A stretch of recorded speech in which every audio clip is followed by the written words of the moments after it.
Doubtnut पर आप पाएं कोटा के बेस्ट और टॉप टीचर्स जैसे NV sir, GB sir, Akanksha ma'am की फ्री वीडियो लेक्चर्स। आज ही डाउनलोड कीजिए Doubtnut app. Hello students, welcome to Doubtnut. आज जो चैप्टर हम करने वाले हैं वो है cell cycle and cell division. अभी तक हमने स्टडी किया था सेल साइकिल के बारे में, फेजेस ऑफ सेल साइकिल के बारे में। देन हमने स्टडी किया एम फेज और उसके जितने भी स्टेजेस हैं उन सब के बारे में। अब जो नेक्स्ट इम्पॉर्टेंट चीज़ हम कवर करने वाले हैं इस वीडियो में वो है आपके एम फेज का ही लास्ट पार्ट, जो है साइटोकाइनेसिस। साइटोकाइनेसिस यानी कि साइटो मतलब साइटोप्लाज्म और काइनेसिस मतलब डिवीजन। अभी हमने ये तो देख लिया था कि जो न्यूक्लियर डिवीजन है वो कैसे कैसे होता है, कैसे चारों स्टेजेस में न्यूक्लियर डिवाइड होकर डॉटर सेल बनाता है। अब जो लास्ट पार्ट है आपके एम फेज के माइटोसिस का, वो कैसे होता है, वो होता है साइटोप्लाज्म डिवीजन के बाद। तो mitosis accomplishes not only the segregation of duplicated chromosomes into two daughter nuclei यानी कि karyokinesis, but the cell itself divided into two daughter cells by separate process called cytokinesis at the end which cell division is complete।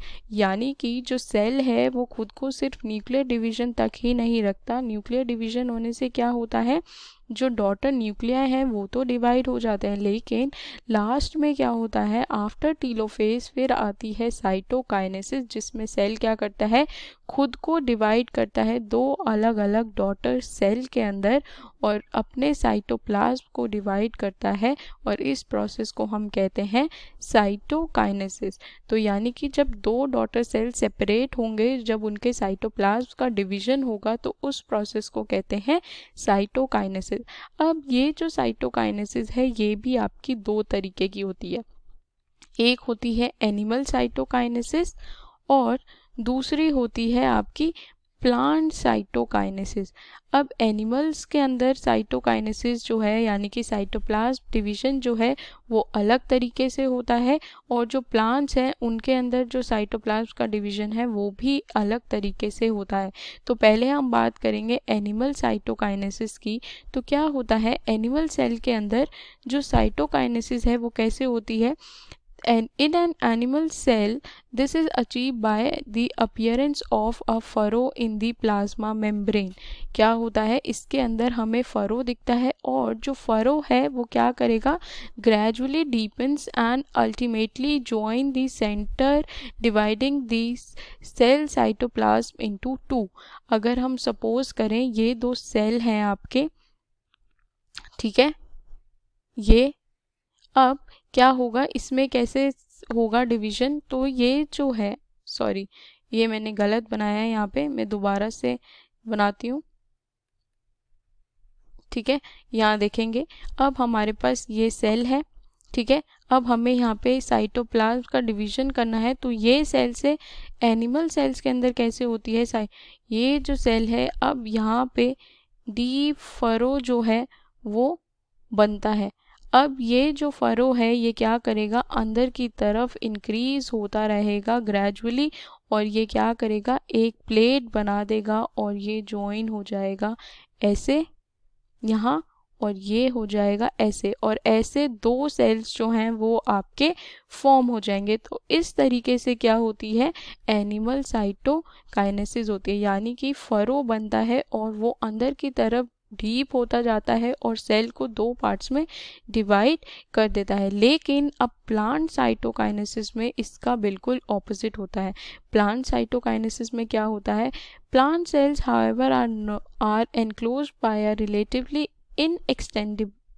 inextensible cell wall, therefore they undergo cytokinesis by a different mechanism। अब plants के अंदर क्या होता है, cell wall present होती है। अब इस सेल वॉल की वजह से क्या होता है, जो साइटोकाइनेसिस है वो पूरी टोटली डिफरेंट होती है प्लांट सेल के अंदर। प्लांट सेल्स के अंदर क्या होता है, wall formation starts in the centre of the cell and grows outward to meet the existing lateral walls. अब प्लांट सेल्स की अगर हम बात करें तो ये हमारा प्लांट सेल है। अब इसमें क्या होता है, इसके अंदर सेल जो है वो सेल प्ले अंदर की तरफ से क्या होती है, वो ग्रो करती है। सेल जो है क्या होगा, एक वॉल जो है वो बनेगी और वो अंदर से क्या होगी, बाहर की तरफ बनती है, और इससे क्या होगा, दो सेल्स डिवाइड होंगे. The formation of new sales begin with the formation of a simple precursor called the cell plate that represent the middle lamella between the walls of two adjacent cells. ठीक है, तो दो adjacent cells के बीच में क्या होगी, centre से एक प्लेट बननी शुरू होगी और वो बाहर की तरफ मूव करेगी. यहाँ पे क्या होता है, इसमें फरो बनता है आपका, अंदर की तरफ ये डीपन होता है ऐसे, लेकिन यहाँ क्या होगा, अंदर से बाहर की तरफ सेल प्लेट की फॉर्मेशन होगी. तो इस तरीके से होता है एनिमल्स के अंदर साइटोकाइनेसिस और प्लांट सेल के अंदर cytokinesis. At the time of cytoplasmic division organelles like mitochondria, plastids, ये सब भी क्या होंगे, डिस्ट्रीब्यूट होते हैं दो डॉटर सेल्स के अंदर. जैसे इन दोनों सेल्स में क्या होंगे, ये सारी चीज़ें भी डिस्ट्रीब्यूट होंगी. In some organisms karyokinesis is not followed by cytokinesis. कुछ सेल ऑर्गेनिजम्स के अंदर क्या होता है, कैरियोकाइनेसिस यानी कि न्यूक्लियर डिवीजन के बाद जो साइटोकाइनेसिस है, साइटोप्लाज्म का डिवीजन नहीं होता. उससे क्या होता है, as a result of which multinucleate condition arises leading to the formation of syncytium. अब इससे क्या होगा, मल्टी न्यूक्लियस वाली जो कंडीशन है वो अराइज होती है और उससे क्या होता है, फॉर्मेशन ऑफ सिंक्टियम होता है. अब ये हम किस में देख सकते हैं, सिंक्टियम जो है वो फॉर्म होता है आपके कोकोनट के अंदर. एग्जाम्पल है इसका लिक्विड एंडोस्पर्म इन कोकोनट. तो जो सेल्स क्या करते हैं, कैरियोकाइनेसिस के बाद साइटोकाइनेसिस नहीं करते, उनमें मल्टीन्यूक्लिएट कंडीशन दिखती है और सिंक्टियम जो है वो फॉर्म हो जाता है. अब नेक्स्ट जो इम्पॉर्टेंट टॉपिक हम आज की वीडियो में कवर करेंगे वो है सिग्निफिकेंस ऑफ माइटोसिस. ये जो माइटोसिस है आपका, ये इक्वेशनल डिवीजन जो है, इसकी क्या इम्पोर्टेंस है, क्या सिग्निफिकेंस है, ये किस चीज़ को रिलेट करता है, ये सारी चीज़ें हम यहाँ आज पढ़ेंगे. तो क्या होता है, माइटोसिस और the equational division is usually restricted to the diploid cells only. ये जो माइटोसिस है ये किस में होता है, आपके डिप्लॉयड यानी कि 2n सेल्स में ही देखा जाता है. However in some lower plants and in some social insects too haploid cells also divide by mitosis. कुछ लोअर प्लांट्स और इंसेक्ट्स में क्या होता है, हैप्लॉइड सेल्स जो हैं वो भी माइटोसिस की हेल्प से क्या करते हैं, डिवाइड करते हैं. लेकिन अब हमें इसकी सिग्निफिकेंस जो है वो जानना बहुत ही ज़्यादा इम्पॉर्टेंट है.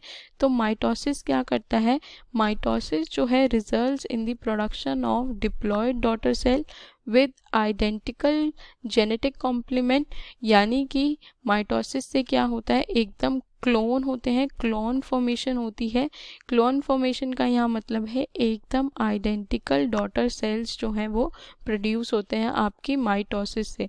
The growth of multicellular organism is due to mitosis. जो ग्रोथ है वो भी माइटोसिस से ही होती है क्योंकि सेल्स जो हैं वो डिवाइड होते रहते हैं. Cell growth results in disturbing the ratio between the nucleus and the cytoplasm. It therefore becomes essential for the cell to divide to restore the nucleocytoplasmic ratio. जो सेल ग्रोथ है, जब cell क्या करता है, grow करता रहता है, तो जो न्यूक्लियस और साइटोप्लाज्म का रेशियो है वो डिस्टर्ब हो जाता है. इसीलिए माइटोसिस होना बहुत ज़रूरी है, सेल को डिवाइड होना बहुत ज़्यादा ज़रूरी है ताकि उससे जो है उसका न्यूक्लियोसाइटोप्लाज्मिक रेशियो जो है मेंटेन रहे. तो दूसरी सिग्निफिकेंस क्या हुई, मेंटेनिंग दी न्यूक्लियोसाइटोप्लाज्मिक रेशियो. इस रेशियो को मेंटेन करना भी बहुत ज़रूरी है. ये भी एक हमारे माइटोसिस की ही सिग्निफिकेंस है. ठीक है. A very significance contribution of mitosis is cell repair. माइटोसिस क्या करता है, सेल रिपेयरिंग का भी काम करता है. सेल डिवाइड होगा, जो लॉस सेल हैं वो दोबारा से क्या होंगे, डिवाइड होके न्यू सेल्स फॉर्म होंगे. तो ये भी माइटोसिस का काम है। सेल रिपेयर भी माइटोसिस का इम्पॉर्टेंट फंक्शन है। The cells of the upper layer of the epidermis, cells of the lining of gut and blood cells are being constantly replaced. ये जो सेल्स हैं ये क्या होते हैं, कंटिन्यूसली क्या होते हैं, रिप्लेस होते रहते हैं। तो ये सब कैसे रिप्लेस होते हैं, इनकी रिपेयर कौन करता है, माइटोसिस ही करता है। Mitotic division in the meristematic tissues, the apical and lateral cambium result in a continuous growth of plants throughout their life। अब जो मेरिस्टेमेटिक टिश्यूज़ हैं उनमें भी कंटिन्यूस माइटोटिक डिवीजन होता रहता है, जिससे जो प्लांट है वो कंटिन्यू क्या करता है, अपनी ग्रोथ करता रहता है। तो ये सारी जो पॉइंट है, ये सारी जो है, ये आपकी सिग्निफिकेंस है माइटोसिस की, कि क्लोन फॉर्मेशन होती है, एग्जैक्ट आइडेंटिकल क्या होंगे, जेनेटिक कॉम्प्लीमेंट वाले आपके डॉटर सेल्स बनेंगे। सेल ग्रोथ होने की वजह से जो आपका न्यूक्लियस और साइटोप्लाज्म का रेशियो डिस्टर्ब होता है, सेल डिवीजन जो है, माइटोसिस जो है उसको कंट्रोल करता है, न्यूक्लियोसाइटोप्लाज्मिक रेशियो को मेंटेन करेगा, सेल को रिपेयर करने का काम करेगा। तो ये जो है ये इम्पॉर्टेंट फंक्शंस हैं आपकी माइटोसिस के। ठीक है, तो आई होप आपको दोनों चीज़ें समझ आई होंगी, साइटोकाइनेसिस भी और माइटोसिस की क्या सिग्निफिकेंस है। ऐसे ही हमारे चैनल के साथ बने रहिए, पढ़ते रहिए। All the very best, thank you. Class 6 से 12 से लेके नीट, IIT, जेई मेंस और एडवांस के लेवल तक 10 मिलियन से ज़्यादा स्टूडेंट्स का भरोसा। आज ही डाउनलोड करें डाउटनेट ऐप या व्हाट्सएप कीजिए अपने डाउट्स 8400 400 400 पर।